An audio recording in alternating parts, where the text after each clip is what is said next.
This character comes as a bit of a surprise to your fans to see you do a character who is a lot unlike Bella, isn't she? Well, I mean, she would have. I mean, I think she probably would have been a departure for somebody who had played like every single kind of character. She's a pretty unique girl. Right. Yeah, and I had ample opportunity to switch it up while we were doing the whole Twilight series. So this was something I've been waiting to do since I was 17. So yeah, I was pretty excited. In a way, the character is different though, because let me make this analogy: your Twilight character, and you personally have really found your place in the world.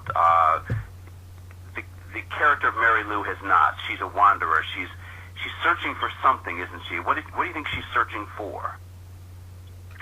I think it's that special little something that nobody can really put their finger on, which is why it's a search that never ends, really, which is perfectly fine with her. It's the it, I think, is something that I can completely relate to as well. I definitely haven't found I think as soon as you get too comfortable or too content in your life, it just becomes incredibly unchallenging and sort of,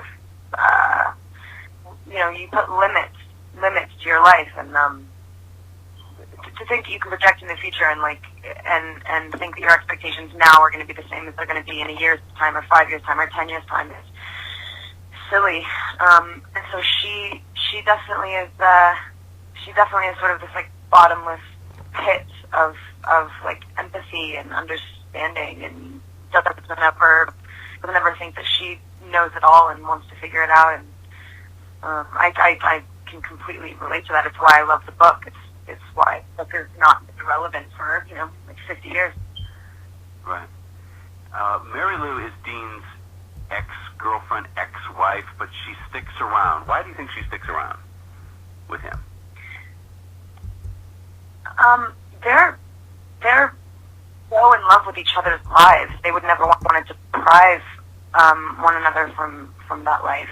I think that, I know that it's not within the novel, but they stayed, they knew each other. They were very important to each other's lives till the very end. I think that, it takes a pretty unique person to,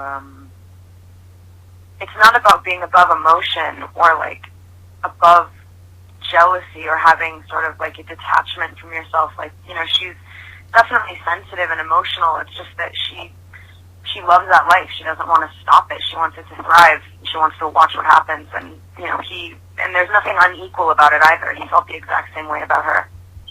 Yeah. Do you think these characters are heroic or are they deadbeats? Because you could look at that either way. If you were a cynical conservative, you could watch this movie going, oh, these kids are just self-indulgent brats.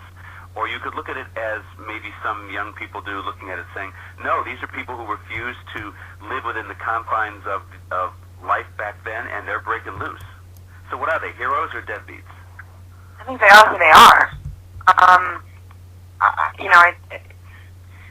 I think it's a heroic thing to follow a line that is not necessarily, like everyone else's. But, yeah, it's hard to put it in such black and white terms. I don't think like that. Yeah, it is. It's tough. But it's interesting to look at it that way, because you could probably say they're both, in a way. Yeah, that's sort of exactly. I mean, that's what I mean. Yeah, yeah. What I find really interesting about your performance is so much of it is quiet. So many times the camera is on you, and you have to act with an expression instead of a word. That, and that's true of a lot of the actors in this movie, because it's a lot about getting under their skin. So you just put the camera at them and just look, or wait, or feel, or other movies tend to be much more talky. So this is a different kind of emotional performance for you, I guess. Is it? Yeah, it's funny, like expositionally, things were not as important as the emotion of it. You're right. I think that, a truer line reading would be one that is learned and forgotten and sort of stumbled on set. I think the impulsive nature of his writing and of the way that the life that the story describes was sort of unfolded in reality was all about following your gut, and that's all Walter wanted us to do.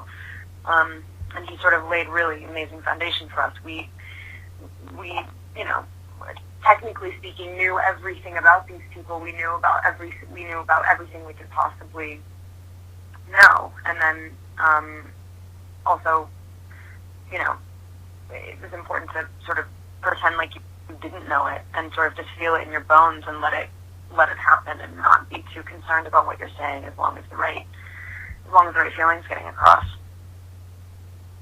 If you could just speculate for a second and imagine when Mary Lou got to the end of her own road in her life, let's say 20 years after the movie, where do you think she might have ended up in that? Well, the movie takes place around, 1947, 1950, thereabouts.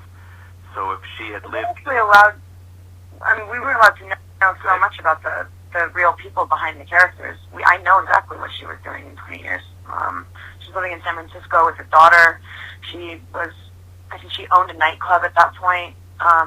She was very settled, but she still was very much in contact with all of her friends that she had gained over the years, through her trips with Neil and Jack, and she was very happy. She actually got what she wanted. She was able. They all had all of the characters and all of the people behind the characters all had very strong desires to have very conventional, very conventional ideal lives as well. They wanted families. They wanted to be able to sort of juggle both. And I think that out of all of them, she was the one who was able to do it and able to take it. It didn't, there were never any holes bored out in her. I think she was able to compartmentalize her life in a way that she was allowed to live sort of without any of them getting in the way of each other. A very, very rich, really well-rounded, multi-layered life. She lived well into her 80s. She knew Neil until he passed away. So she was really happy. Well, that's wonderful. Your co-star Garrett Hedlund says in one interview that you're attracted to roles that trespass borders, and this role certainly was challenging to you because obviously a lot has been made of the nudity in the film and the notorious scene of the two-fisted hand job and all this really out there stuff. Was that in the script initially? Did you have to agree to it, or as the story evolved and the film evolved, did you guys discuss this and decide, all right, I'm going to take this chance. That's okay with me. And what was the process to get to this kind of very daring scenes that you ended up with? They were in the script. That was, it always really stuck out for me from the novel as well. It would have been strange to not have some of those scenes in the movie. It's funny. I think that there are moments where people are so much more naked and exposed when they have their clothes on. And that's that's an exceptional thing that Walter was able to achieve. I think that, if you didn't have that, you'd be shying away from something that, the story is about. It's about it's about breaking those walls down and not, there's no sense of, it's so strange, there's no sense of self-hatred, so the nakedness is not, it's not so vulnerable. I don't know, it's like, I think that if the movie was made, 30, 40 years ago or like 30 years ago when people were trying to get it going, I think possibly people would have been so shocked by the drugs and the nudity and, the sort of illicit behavior that's been sensationalized to a ridiculous degree, that they would miss, like, the real essence of what the movie's about. And nowadays, even though, you can, a couple of articles come up when you Google on the road about it being nude or whatever, I think that luckily people are going to be able to see past that and see it for what it is. I guess this last question is, if you could speak directly to your Twilight fans on the eve of them going into a theater to see On the Road, what would you say to them in terms of setting them up for what their expectation would be for this movie? what I love about it is that it doesn't really fit into a box that you're used to digesting. Most movies really do start, if there's a very solid beginning, middle, and end. It's a packaged, little wrapped up, consumable product. And in this case, I think that you can watch this movie many different times, as in, the same way you can read the book and have a different experience. I think that you can choose so many different avenues to go down, and that's even not compared to Twilight, that's a really special thing. I think I would say that it's a rough road, it's a fun road, it's emotional, there's a serious duality to it. I would say open your eyes, and if you want to take a ride, then please come along.